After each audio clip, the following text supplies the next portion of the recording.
East Bengal versus Bashundhara Kings. এর আগে বসুন্ধরা কিংসের সাথে মোহনবাগানের খেলা হয়েছে, বাংলাদেশের ক্লাব ভার্সেস কলকাতার ক্লাব বা ভারতের ক্লাবের আসলে ম্যাচ আমরা দেখেছি। এবার এফসি চ্যালেঞ্জ লিগেও আবারও দেখা হচ্ছে দুই দেশের দুই জনপ্রিয় ক্লাবের এবং ড্র হয়ে গেছে এফসি চ্যালেঞ্জ লিগের। সেখানে গ্রুপ এ তে বাংলাদেশ পেয়েছে দক্ষিণ এশিয়ার আরও এক ক্লাব ভুটানের চ্যাম্পিয়ন পারো এফসিকে। তবে অন্য প্রতিপক্ষ নেজমা এফসি লেবাননের বিখ্যাত ক্লাব, যথেষ্ট শক্তিশালী। তবে এই গ্রুপে বাংলাদেশের চ্যাম্পিয়ন বসুন্ধরা কিংস পড়ার পরে এটুকু বোধহয় বসুন্ধরা কিংসকে আরও বেশি আশান্বিত করবে যে এখান থেকে পরের রাউন্ডে যাওয়া সম্ভব।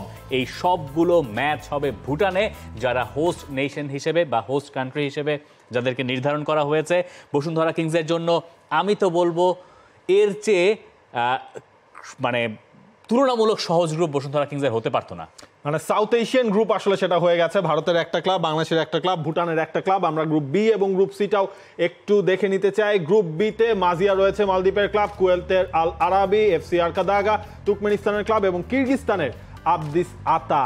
এবং গ্রুপ সি সেখানে আল আহলি, আল ফতোয়া, এই দুটা ক্লাব রয়েছে, যেখানে বাহরাইনের ক্লাব আল আহলি, আল ফতোয়া সিরিয়ান ক্লাব। হোস্ট কান্ট্রিটা আসলে হচ্ছে ওমান, তাদের ক্লাব আল সিব, এবং হিলাল আল কুদস ফিলিস্তিনের ক্লাব। এই যে তিনটা গ্রুপের তিনটা চ্যাম্পিয়ন এবং বেস্ট রানার্স আপ, তারা থ্রু করবে ওয়েস্ট জোন থেকে কোয়ার্টার ফাইনালে, অর্থাৎ 12 দলের মধ্যে 4টা দল পাবে কোয়ার্টার ফাইনালের টিকিট।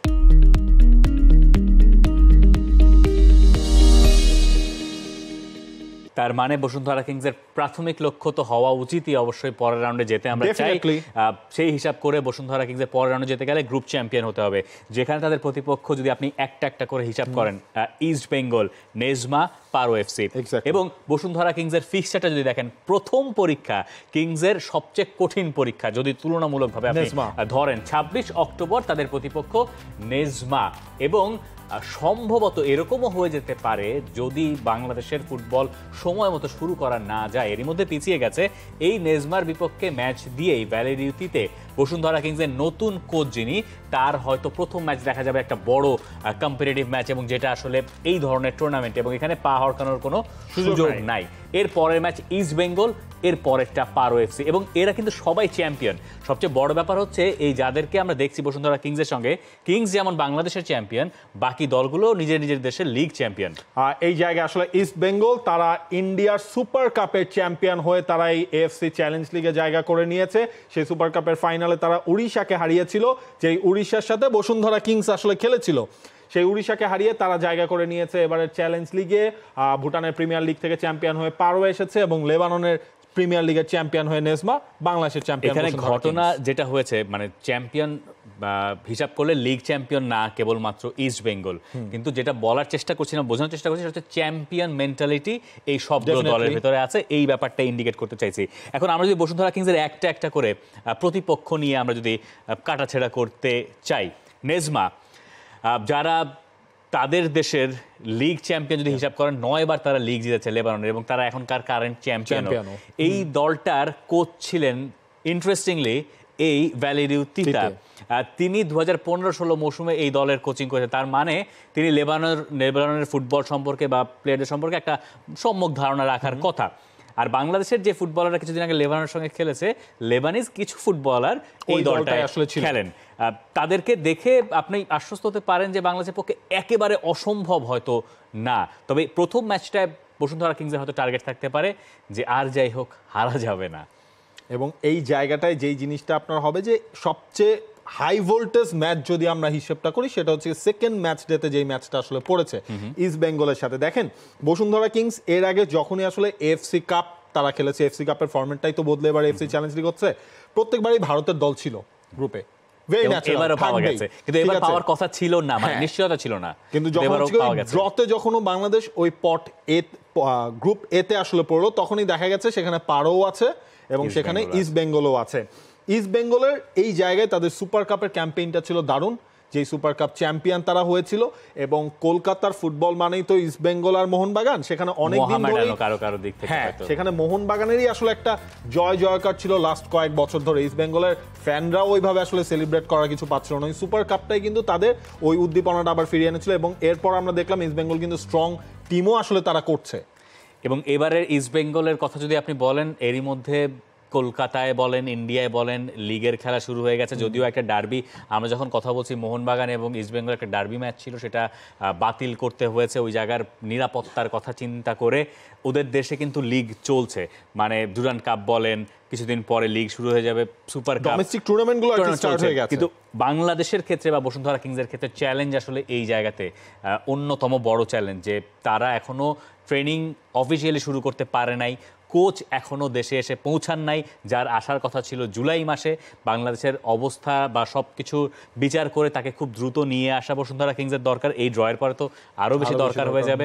এবং বাংলাদেশের ঘরোয়া লিগে, সেটা হোক যে কোনো টুর্নামেন্ট, খেলে যাওয়া, কয়েকটা ম্যাচ খেলে গেলে ওই যে প্রি সিজনের ব্যাপারটা থাকে, জড়তাটা থাকে, সেটা কাটিয়ে যাওয়ার একটা সুযোগ থাকে। সেটা না হলে পরে এই ধরনের ম্যাচে, যখন লেবাননের নেজমা যাচ্ছে তখন তারা ফুল ফোর্সে যাচ্ছে, যখন ইস্ট বেঙ্গল যাচ্ছে ম্যাচের ভেতরে থেকে যাচ্ছে, কিন্তু বসুন্ধরা কিংস যদি কোনো ম্যাচ না খেলে যায়, সেখানে ওই জড়তাটা এই জায়গায় হচ্ছে গিয়ে অফিসিয়ালি ট্রান্সফার উইন্ডোটা শেষ হচ্ছে বাংলাদেশে আজকে।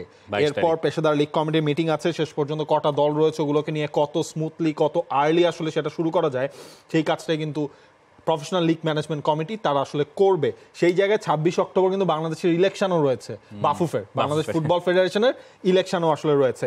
এর আগে অন্তত ওই যেটা আসলে প্রাথমিকভাবে প্ল্যান রয়েছে যে লিগের একটা রাউন্ড বা হচ্ছে আপনার চ্যালেঞ্জ কাপ তো আসলে একটা ম্যাচ, সেই ম্যাচটা দিয়েও প্রপারলি একটা দলকে আসলে ওইভাবে শেপে আনা যাবে না। প্রি সিজনটা আসলে ইম্পর্টেন্ট বসুন্ধরা কিংসের জন্য, কারণ নতুন কোচ, নতুন কোচিং প্যানেল, 3 জনের নতুন কোচিং প্যানেল, সাথে লোকালরা তো হচ্ছে যারা ছিলেন তারা থাকবে, এবং নতুন ফুটবলার। সমস্যার কথা কোথায় কি জানেন, মানে হয়তো কিছু প্রি সিজনে কিছু ম্যাচ তারা ফ্রেন্ডলি ম্যাচ আয়োজন করলো, কিন্তু যারা প্রতিপক্ষ হবে তারা সবগুলো ক্লাবের অবস্থা তো খুবই নড়বড়ে।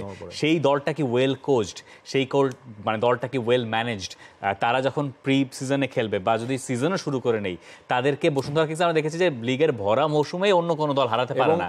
আর এখন তো এই অবস্থায় কিংসের যা দল, তাতে আরো এক পেশে হয়ে যাওয়ার সম্ভাবনা আছে। হচ্ছে বাংলাদেশের সার্বিক এখন যে পরিস্থিতি, আপনি ধরে নিতে পারেন অক্টোবরের ফার্স্ট থেকে বসুন্ধরা কিংস বাদে অন্য কোনো ক্লাব প্রি সিজনও আসলে শুরু করার অবস্থায় হয়তো নাই। এই জিনিসগুলো আন্তর্জাতিক অ্যারিনা বা ইন্টারন্যাশনাল অ্যারিনাতে যখন বাংলাদেশের ক্লাব যাচ্ছে প্রতিনিধিত্ব করতে, তখন তাদের জন্য একটা চ্যালেঞ্জ হয়ে দাঁড়াচ্ছে। অথচ আমরা সবাই ভেবেছিলাম যে এই গত সিজন থেকে আমরা দেখছিলাম যে বাংলাদেশের ফুটবলটা ফিক্সড ক্যালেন্ডারে ছিল। এখন আমাদের লক্ষ্যটা হওয়া উচিত, এডিশন আসছিল, টুর্নামেন্টের সংখ্যা বেড়েছিল। যেটা করা দরকার আসলে যে এই মানে রাজনীতি একদিকে থাকবে, ফুটবল একদিকে থাকবে, এই দিকে আমাদের আসলে যেতেই হবে যে কোনোভাবে। যাই হোক, আমরা যদি পারো এফসির কথা ভুলে গেলে হবে না, যারা নেপালের দলের বিপক্ষে প্লে অফে খেলে এরপরে মূল পর্বে জায়গা করে নিয়েছে, এবং পারো এফসি তাদেরকে হারিয়ে, এবং পারো এফসি এতটাই ডেসপারেট এই টুর্নামেন্টে ভালো করার জন্য, তারা এক ম্যাচের জন্য কেইসুকি হোন্ডা, জাপানের লেজেন্ডারি ফুটবলার, ওয়ার্ল্ড কাপ খেলা ফুটবলার, এইসি মিলানে খেলেছেন, ইউরোপিয়ান ফুটবল একসময় নিয়মিত মাতিয়েছেন, সেই এক ম্যাচের জন্য তারা কেইসুকি হোন্ডাকে নিয়ে এসেছিল যাতে তারা পরের রাউন্ডে যেতে পারে, এবং তারা গিয়েছেও শেষ পর্যন্ত। হ্যাঁ, মানে তার মানে বোঝা যাচ্ছে তাদের ভিতরে হাঙ্গারটা কতখানি। তাদের দেশেও লিগ চলছে, পারো নিয়মিত লিগে খেলছে, তার মানে আপনি এখানে আসলে বলছি আমরা তুলনামূলক হয়তো সহজ, কিন্তু আসলে কি তাই? টাফ বসুন্ধরা কিংস যেই কাজটা তারা আসলে সবসময় করে, একটা ভালো প্রিপারেশন নিয়ে যায়, একটা ভালো স্টার্টিংও হচ্ছে। গেলবার ফার্স্ট ম্যাচটা খারাপ হচ্ছে, শেষ পর্যন্তই আপনি যদি দেখেন গেল এফসি কাপেও শেষ পর্যন্ত, শেষ ম্যাচ ডে পর্যন্ত বসুন্ধরা কিংস রেসে টিকেছিল।